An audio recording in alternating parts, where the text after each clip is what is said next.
I'm never going to run a business myself again after having done this. This is a high risk investment. How can we trust you with our money? They're the ones that are going to guide the entire board on the industry specific pitfalls. Hey everyone, welcome back to my content. Today we're going to be talking about the key players within your deal team or the key players in any M&A transaction. Now this is really important both for the beginners that have never done this before, because you'll have people on your team giving you the guidance in order to make your first acquisition, as well as the guys that are already running a business and want to grow through acquisitions, because these people will help you understand how to best source, buy, fund, and then integrate the business that you buy into your existing company if you already have a company. So the first thing we want to do is put together a board of directors, okay? These are the people that are going to be sitting within your company and are going to have an equity stake, some skin in the game in your success. Now, if you already have a company, don't worry. You don't necessarily need to give away a percentage of equity in your existing company, because let's say you're running a $10 million company. Of course, that equity has value, and we don't just want to go giving away a percentage of the business to someone that hasn't provided any value yet. We can create a new entity and a new structure for the companies that we're acquiring. That way they get a percentage stake in that and the subsequent acquisitions, and not your existing business infrastructure. But whether we have a business or we're just starting out, in any case, we want to put together a board of directors, and these people need to have multiple billions of dollars in transaction value. So for example, my chairman, and I'll get into the separate roles in a sec, my chairman has bought thousands of businesses in the exact niche that we're targeting, thousands. So he's pretty much, whenever I bring a deal to the board, he's seen more or less everything you could possibly see when it comes to this specific business model, and exactly how to tackle it, what a good deal looks like, how to deal with vendors and make sure that the deal goes through when you get your LOI signed, making sure that the deal doesn't drop off, and so on and so forth. So I'm just going to share my screen here, and we're going to go through each role on the board of directors. So the first thing is the board of directors, and put a checklist here. Now, in the board of directors, we mentioned the first role is the chairman. Now, the chairman is the big swinging, you know what. He's the guy that effectively is going to be like your mentor, and he's going to guide you through the entire process. And as he does so, he's also, like we said, be the big swinging, you know what, because if you ever run into any issues, you're speaking into any banks, having a hard time, or you running into issues with other people on your board, he's the one that comes in and says, hey, listen up, listen to Joe. He's the one that put this board together, and it's his project.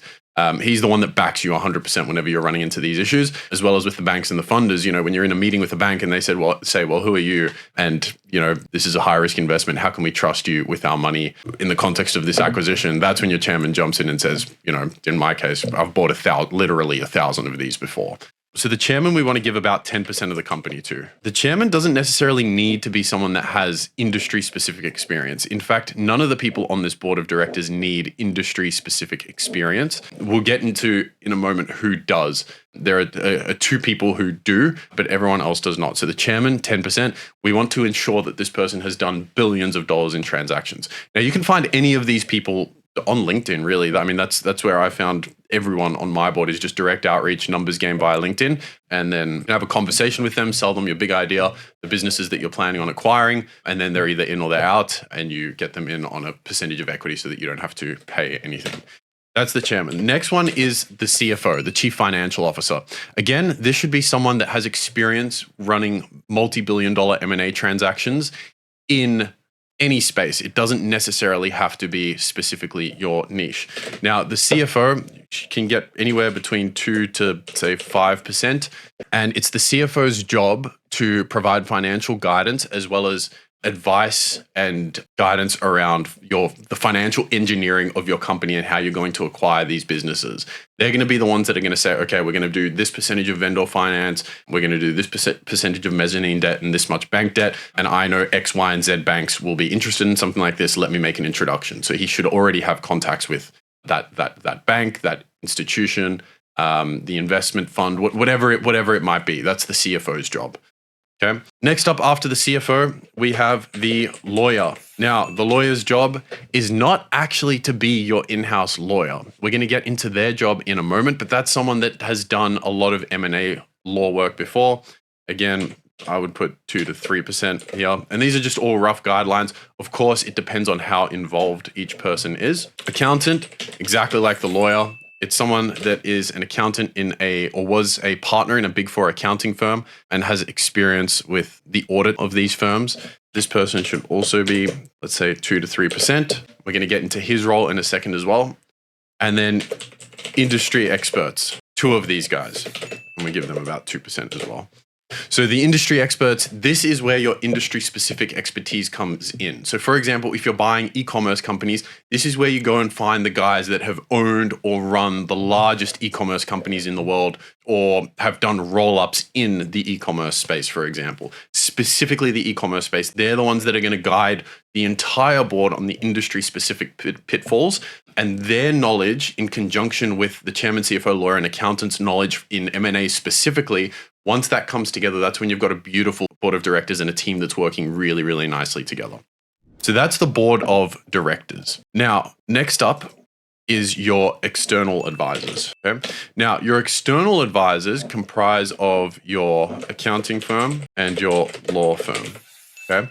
Now, if your planned transaction size is less than about $2 million per deal, we're going to want to work with a law or an accounting firm outside of the Big Four or the Big Five. So the Big Four being PwC, Deloitte, KPMG. But the Big Four, sub $2 million deal size, we want to work from size 5 to 10. So BDO is number 5 and kind of onwards. If the deal is larger than about $2 million, then we want to work with a Big Four firm.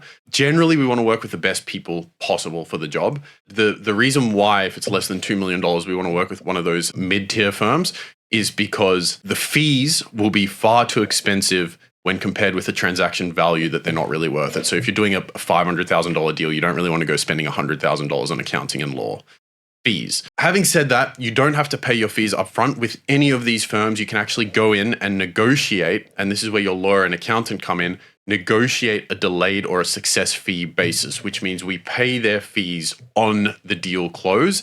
And then when we close the deal, we take the money out of the business we just bought to pay these guys.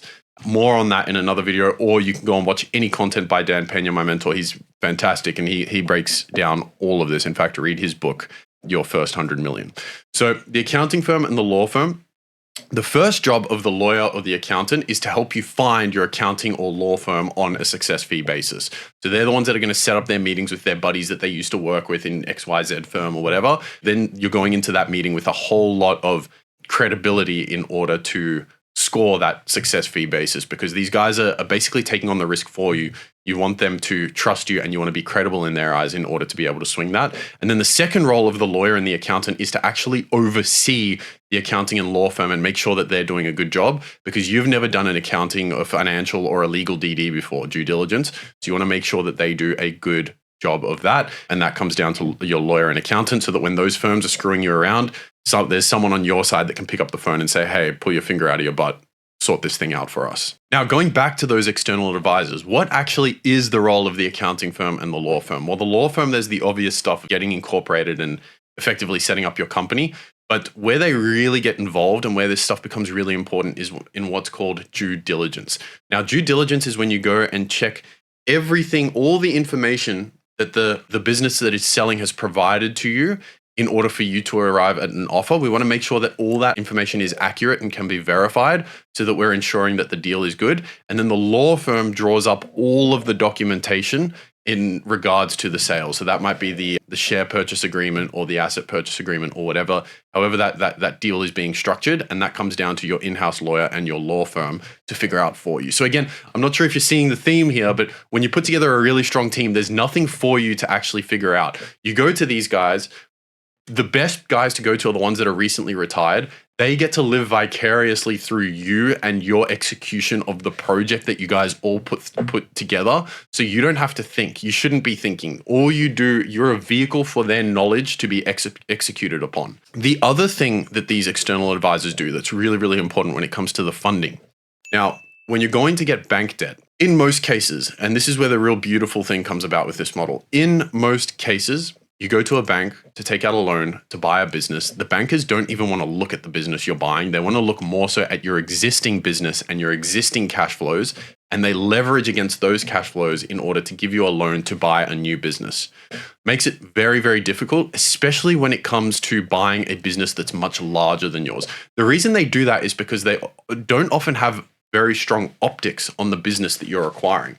What that means is they can't really trust the numbers of that business. They can only trust your numbers because you've been banking with them for so long and they have all of your transaction history, basically, all of the money coming in and going out of your business. They can see exactly what your cash flow is and what you can afford to service. This becomes very challenging if you want to buy a business that's much larger than your own. We've all heard the saying that the minnow is swallowing the whale. That's when a very, very small fish goes and engulfs and swallows a very, very large fish. And that's what we want to do if we want to grow geometrically, if we want to grow at an insane rate. We want to be the minnow that swallows the whale. Now, the bank is never going to give funding to a minnow based on the minnow's size, right? But if we can have the bank look at the whale's size and what the whale is doing, that large business, and borrow against the large business, then your business of any size can buy a business of any size, literally. And that's when we talk about some serious growth. That's when a $1 million business goes and buys a $10 million business. And all of a sudden that $1 million business is doing $11 million in revenue. So what the accounting firm does is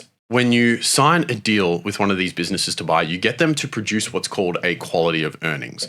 The quality of earnings goes through the business with a fine-tooth comb and creates these, and if you watch the valuation video, it creates these adjusted financials based on what the business is actually doing from an operational perspective, as well as goes and assesses the quality of the revenue and the quality of the income. For example, does this business get a lot of its income from just one customer? That's obviously a great risk. Versus, is this business's revenue evenly distributed amongst very small customers? Is it on subscription? What's the likelihood that this revenue is going to continue, and so on and so forth? So when you get that quality of earnings, you take that to the bank. When you take that to the bank, they say, okay, this is interesting now. We can look at the business you're acquiring and we can see that if we're to lend you this $10 million, you need to pay back $1 million every year, but you're actually making a $2 million profit every year from this business. That's a good deal. We're comfortable funding that. Let's go. If you were doing $100,000 a year in profit with your own business, obviously they would not have funded that deal. And so that's why the accounting firm is really, really important. It creates that quality of earnings that you then take to the bank in order to get that funding. So that's a bit of a tangent, but that's exactly how we want to put together our team, from the board of directors right down to our external advisors. It does get a little bit more. There are some other people that we can include, which we'll get into in a further video, but that should be more than enough to get you started. And like I said, if you already have a business, even if you don't want to get into acquisitions, this is a fantastic, fantastic thing to do, is put together a board of directors who have gone miles and miles ahead of you in terms of achievements and experience. That way they can guide you through the process. I'm never going to run a business myself again after having done this. I mean, in our board of directors, we've got the chairman, like I said, 1,000 acquisitions. One of our industry experts was the chief operating officer of a group of 200 clinics. Our CFO was the CFO of a major hospital group here in the country. Our lawyer, any room that I walk into where there are other lawyers, they've heard of him. They know exactly who he is. He's basically the top M&A lawyer in the country. I mean, the list goes on. So it completely changes the dynamic and the frame by which you do business, and just elevates you like nothing else, like you wouldn't believe. So go out, build your board of directors, bring your external advisors on board, and then it's time to start reaching out to businesses and making those acquisitions. Thanks, guys. See you in the next one.